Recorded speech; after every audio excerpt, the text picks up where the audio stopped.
Great sense of concern about the falling rupee. It is about to cross the 62 mark against the dollar. Indian economy and the state of affairs in the Indian economy are very clearly getting reflected in this falling value of rupee. It's a very grave situation. There is no collapse of the rupee. The performance of the Indian rupee is much better than its own peers. So there's no collapse. It is actually finding its natural course. Bharat देश का currency अभी बरकरार और strong रह रही है. If any one currency which has held its own and behaved in such a way or held its own and did not get into a fluctuation or volatility as much as other currencies, it is the Indian rupee. We have held back very well. We are keeping, RBI and the ministry are keeping very close watch over it. First of all, I would look at it as not rupee sliding. I will look at it as dollar strengthening. Dollar strengthening incessantly. So obviously all other currencies are performing against a strengthening dollar. नमस्कार,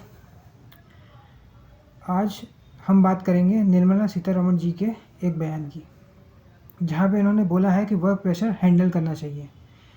इस पे ये इन्होंने उस पर बोला है कि CA करके एक लड़की का जब हार्ट अटैक हो गया था, इस पर इन्होंने बोला है कि प्रेशर हैंडल करना आना चाहिए और आप थोड़ा डिविनिटी की तरफ जुड़िए, मेडिटेशन करिए। तो जिस व्यक्ति को जो ग्राउंड से जुड़ी हुई नहीं है, वो तो यही बोलेगी जिसकी सिर्फ किस्मत चली है, जो राज्यसभा में जा के डिफेंस में चली गई, जो फाइनेंस मिनिस्टर में चली गई। और ये सब क्यों होता है? ये सब होता है इग्नोरेंस से। और इग्नोरेंस कैसे आती है? एरोगेंस से। अब आप देखिए कि ऐसे पहले भी ये बयान दिए गए हैं। इन्फ्लेशन पे पूछा तो कह दिया कि मैं लहसुन प्याज नहीं खाती। किसी और चीज़ पे पूछा कि बजट अच्छा नहीं है, do you think the budget was not good? Yes, it is not good. Nirmala ji, yes, it was not good for the middle class. अब ये ऐसे बयान सुन के जो कॉरपोरेट वर्ल्ड में हरासमेंट कर रहे हैं, उनको और ज़्यादा बल मिलेगा कि और करो। ये हार्ड वर्क को प्रमोट करते हैं कि 18-18 घंटे काम करो, खुद तो चले जाएंगे बीच पे हाथ में फाइल लेके फ़ोटो खिंचवाने, लेकिन दूसरों को बोलेंगे हार्ड वर्क करो, हार्ड वर्क करो। खुद तो काम के नाम पे खूब घूमेंगे और फ़ोटो खिंचवाएंगे और चुनाव लड़ेंगे, रेडियो पे ज्ञान बांटेंगे, नए नए टैक्सेस लगाएंगे और दूसरों को कहेंगे कि काम करो, 18 घंटे काम करो, 20 घंटे काम करो, 70 घंटे काम करो, 84 घंटे काम करो। मजाक बना के रख दिया है आम आदमी का। मिडिल क्लास के अंधे में वोट डालती है। ये डिविनिटी की बात करते हैं, वो आजीविक पुरुष बन जाते हैं। सरकार जो है राम भरोसे ही चल रही है। अब तो इन्होंने राम का नाम लेना भी बंद कर दिया है। एक बार जो अयोध्या में हार गए तो जय श्री राम होना बंद हो चुका है। ऐसा होता है कि वोट जहाँ से मिलते हैं बस उसको याद करते हैं। और आप देखेंगे कि निर्मला जी का ये पहला बयान नहीं था, इससे पहले भी ऐसे ब्लंडर कर चुकी हैं और दूसरे मंत्री भी कर चुके हैं। जब स्मृति ईरानी से पूछा गया था ये पीरियड लीव के बारे में, तो उन्होंने भी बहुत एरोगेंटली जवाब दिया था। अब चूँकि आपके साथ पीरियड में प्रॉब्लम नहीं आती, इसका मतलब ये नहीं कि पूरी दुनिया की महिलाओं के साथ प्रॉब्लम नहीं आएगी। अब ये मालूम है कि वोट तो आपको ही मिलने हैं, या कम से कम राज्यसभा में तो पहुँच ही जाओगे। स्मृति जी तो पहुँच भी नहीं पाई, हार गई और वो बैठ गई हैं। लेकिन निर्मला जी तो डिविनिटी पे भरोसा करेंगी, क्योंकि इनकी तो पूरा करियर ही तुक्के पे चल रहा है। राज्यसभा में चले गए, डिफेंस मिल गया, फाइनेंस मिल गया, मज़े हैं। दूसरों को ज्ञान बांटते रहो और एरोगेंटली किसी को भी कुछ भी सुना दो। कोई टैक्स पे पूछे तो हंस दो, रिप्लाई दो ही मत। सारे के सारे जो मिनिस्टर हैं वो रील मंत्री बन के रह गए और ये अब 4 साल तक चलता रहेगा, 4.5 साल तक, क्योंकि आपने वोट डाल दिया है। अब कमेंट सेक्शन में लोग अब तो वो भी बोलना बंद कर दिया, तो क्या राहुल जी को वोट डालें, राहुल जी को वोट डालें, वो भी अब बंद हो चुका है। लेकिन कुछ लोग फिर भी आएंगे, फिर भी बोलेंगे अब तुम पे और टैक्स लगाएंगे, अगला बजट आएगा और टैक्सेस लगेंगे, झेलो। अब ऐसे कोई भी कुछ भी बोल देगा, कोई कुछ भी कर रहा है। अभी तो थोड़ा सा लोगों ने विरोध किया इसलिए ब्रॉडकास्टिंग बिल होल्ड पे है, नहीं तो ये वो भी ले आते। और फिर सरकार के अगेंस्ट के बोलने वाली हर आवाज़ को दबा दिया जाता। जब आप ग्राउंड से जुड़े हुए नहीं रहते, ज़्यादा पॉपुलर नहीं होते हैं, तब आप ऐसी बातें करते हो। और वो जनता के बीच में संदेश देता है। जितनी बार ये मुंह खोलेंगी उतनी बार नॉर्थ में भाजपा के 5 लाख वोट कम हो जाएंगे। साउथ में तो हो नहीं सकते क्योंकि साउथ में आपका वोटर बेस है ही नहीं। कर्नाटक में थोड़ा बहुत आपका चांसेस होते हैं, तेलंगाना में आप हो नहीं, केरला में आप हो नहीं, तमिलनाडु में आप हो नहीं।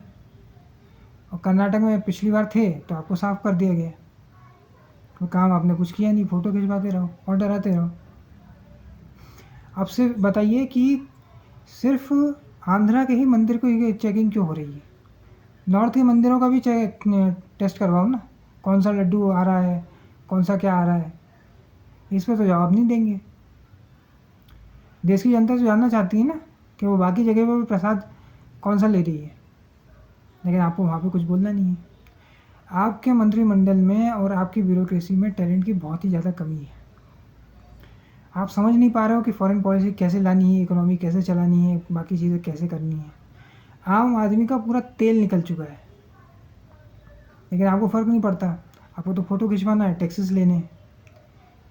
सारे के सारे रील मंत्री बने हुए हैं और लंबी लंबी फेंकते रहते हैं कि इथेनॉल से इतना हो जाएगा, इथेनॉल से 30 रुपये लीटर हो जाएगा, इथेनॉल से 20 रुपये लीटर हो जाएगा। कुछ भी बोल दो, कोई फ़र्क थोड़ी पड़ता है। 4.5 साल तो आपकी सरकार चली जाएगी।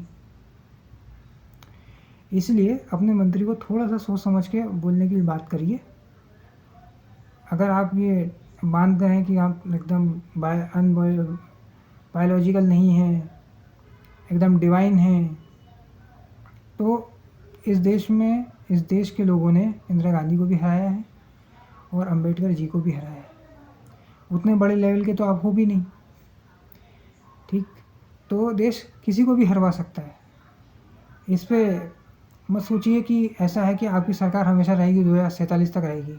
2029 में ही 150 सीटें लाने के भी अकाल पड़ सकता है और 2034 तक 303 से 33 पे भी आ सकते हो। इसलिए जनता का इम्तिहान लेना बंद कर दीजिए। थोड़ा सा सोच समझ के बात करिए। नहीं आ रहा है बोलिए मत। और ऐसी बातें आप करोगे तो जिस मीटिंग में पत्रकारों को बुलाया जाता है, दूसरों को बुलाया जाता है, वो आएंगे ही नहीं, क्योंकि जब तो आप तो कुछ बोलने नहीं देते, आप तो किसी की सुनते नहीं हो, आपको तो जवाब देना ही नहीं है ना? आपकी सरकार ने कोई प्रेस कॉन्फ्रेंस की नहीं है पिछले 10 सालों में, और फिर कुछ बोलो तो आपके समर्थक आ जाते हैं, तू चुनाव लड़ ले, तू पार्टी बना ले। ऐसे नहीं होता है। कोई अपनी ओपिनियन दे ही नहीं सकता है। और कुछ बुरा हुआ है तो आप मानो, ठीक करो, लोगों की नज़र में आप और ऊपर जाओगे। लेकिन नहीं, आपको जो बोलना है आप बोल देते हो उठा के, आपकी पब्लिक इमेज गिर जाती है, फिर आप हार जाते हो। जैसे एक व्यक्ति ने बोल दिया कि हम संविधान बदल देंगे, आप यूपी से और महाराष्ट्र से साफ हो गए। सोचिए, विचार करिए, ग्राउंड पे जनता से जुड़िए कि जनता क्या चाहती है। एक आम इंसान जो कार लेता है उस पर वो सेस देता है, जीएसटी देता है, रोड टैक्स देता है, टोल टैक्स देता है, पेट्रोल जो भरवाता है उस पर टैक्स लगता है, हर चीज़ पर टैक्स देता है। और उसके हाथ क्या आता है? गड्ढे, रोड के गड्ढे। उस पर ट्रैवल करके देखिए, आपके एक मंत्री फंस चुके हैं। और ये निर्मला जी आपका डिपार्टमेंट था भी नहीं। आप इकोनॉमिक्स पे बोलते तो मतलब रहता, वहाँ तो आप सीधे बोल देते मैं तो लहसुन प्याज नहीं खाती। ये लेबर मिनिस्ट्री का काम था, और हमें कई लोगों को पता भी नहीं होगा कि लेबर मिनिस्ट्री है किसके हाथ में, कौन है लेबर मिनिस्टर। ये आपकी गलती नहीं है कि आपको नहीं पता है, इन्होंने कुछ काम ही नहीं किया है, तो आपको कैसे पता चलेगा। और प्राइवेट मेंबर बिल भी पास हो जाता है, डिस्कनेक्ट फ्रॉम वर्क कम से कम होता है कि जितने घंटे का काम है उतने घंटे का काम करके आप घर निकल जाओ। लेकिन नहीं, सरकार भी यही चाहती है कि जनता को निचोड़ लो ताकि सोचने का समय मिले ही नहीं। लेकिन ऐसा नहीं होता है, लोग कोलैप्स हो रहे हैं और आपके मंत्री जो है मजाक उड़ा रहे हैं उनका। इस तरह की बातें करेंगे तो नेक्स्ट टाइम जो है हार जाओगे। और मैं जनता को यही बोलना चाहूँगा, और करो, आएगा तो मोदी ही। अब ये 4.5 साल तक चलता रहेगा, कि डिवाइन बनिए, ये बनिए, वो बनिए, मेहनत करिए, एक प्रेशर हैंडल करना आना चाहिए, कोई कोलैप्स हो गई है। उनकी माँ की हालत देखिए, उन्होंने जो मेल लिखे हैं वो पढ़िए, क्या हालत है, किस लेबर लॉस में हम लोग जी रहे हैं। तो सोचिए, समझिए, जनता को की जो दर्द को समझिए। एक बार मिडिल क्लास चुनाव के समय घर पे बैठ गया तो आपके हाथ से बनारस भी निकल सकता है और प्रधानमंत्री पद का कैंडिडेट हार भी सकता है। ये याद रखिए कि इंदिरा गांधी भी हारी है इस देश में, राजीव गांधी भी हारे हैं। तो जनता किसी को भी हरवा सकती है। अगर अमेठी रायबरेली हरवा सकती है तो आप समझिए बनारस भी हरवा सकती है, मथुरा भी हरवा सकती है। इसलिए जनता का इम्तिहान लेना बंद कर दीजिए। डर सभी को लगता है, किसी की हिम्मत की को लाइक या शेयर मत करिए, उसकी क्लैरिटी को लाइक करिए। मेरी क्लैरिटी को लाइक करिए अगर आप चाहते तो। कमेंट सेक्शन में आप इस बारे में क्या सोचते हैं ये लिखिए और आंख बंद करके इन नेताओं को सपोर्ट करना बंद कर दो, किसी क्रिकेटर को सपोर्ट करना बंद कर दो। आप किसी के बंधुआ मजदूर मत बनो, अपने सोचने समझने की शक्ति बनाओ। माता पिता ने आपको पढ़ाया इसलिए कि आप एक जिम्मेदार नागरिक बनिए। यही अगर आप करते रहे कि आंख बंद करके आप सपोर्ट कर रहे हो, तो फिर ये भी हो सकता है कि आज 28% GST है, कल 58 हो जाए, फिर 158 हो जाए, फिर आपका क्या करोगे। वैसे भी 4-5 साल में मिडिल क्लास जो है अपने बच्चों को अच्छे स्कूलों में भेज नहीं पाएंगे, बजट स्कूल में भेजना पड़ेगा, बहुत परेशानी में रहेगी। कुक आप रख नहीं पाओगे, मेड जो है अल्टरनेट डेज हो जाएगी, ड्राइवर आप अफोर्ड नहीं कर पाओगे, इतनी महंगाई बढ़ जाएगी, आपकी सैलरी उस हिसाब से बढ़ेगी नहीं। और आर्टिफिशियल इंटेलिजेंस भी आ रहा है तो आपकी जॉब रहेगी नहीं रहेगी वो आपको भी नहीं पता है। तो इसलिए आंख बंद करके किसी क्रिकेटर, एक्टर, पार्टी नेता के पीछे मत लगिए, अपनी बुद्धि का इस्तेमाल करिए और सही को सही कहना सीखिए, गलत को गलत कहना सीखिए। अगर यही चलता रहा तो मिडिल क्लास पूरा कोलैप्स कर जाएगा, जैसा कि कर ही रहा है। तो आज के इस वीडियो में इतना ही।